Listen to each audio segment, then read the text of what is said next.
The light source for the sphere I'm about to draw for you is coming from that upper left-hand corner, which means that the values are lightest at the spot where the light is touching the sphere, and then they're gradually getting darker and darker until that cast shadow. The values that I see the most of on the sphere are really in the middle gray, here in the middle. So to get started with my drawing, I am going to lightly shade in those medium values. Really lightly, switching directions with my mark making so that the sphere looks curved.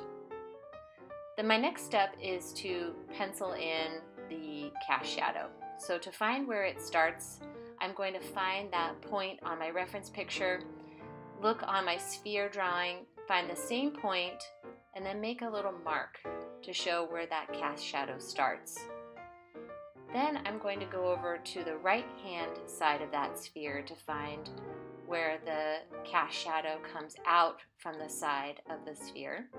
And then I'm going to do the same thing. I'm going to put my finger at that point where I see it, and then I'm going to make a little mark for myself so that I know where to start drawing that cast shadow. To figure out how wide that shadow is, I'm going to use my fingers. I'm going to hold them in that position and then bring them down onto my drawing with my thumb at the starting point that I made for myself so that I can make a mark to indicate where that cast shadow ends. And I'm going to take a really close look at the shape of the shadow, because if I look closely I can see that it's an ellipse. So I know that that is the shape I'm going to need to draw.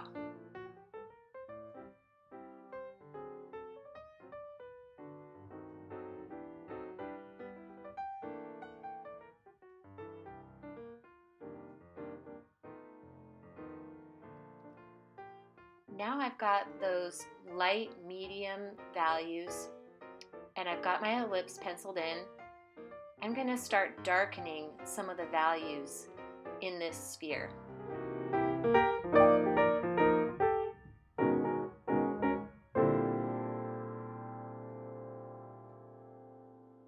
Now I'm ready to start shading in the cast shadow and the background. And when I do that, it's going to start making that sphere really pop and come to life.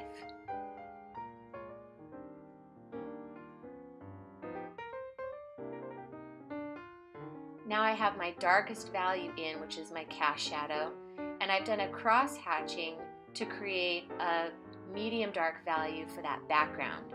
And now you can really see that sphere coming off the table.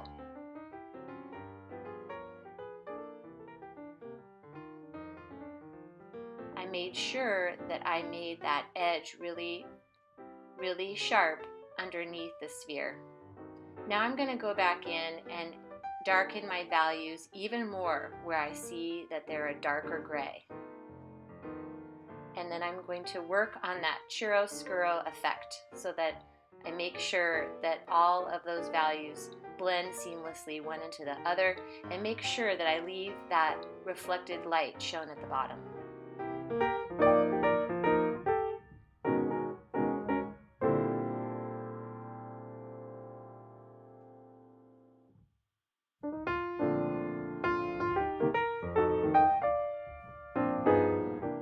Okay, I'm all set.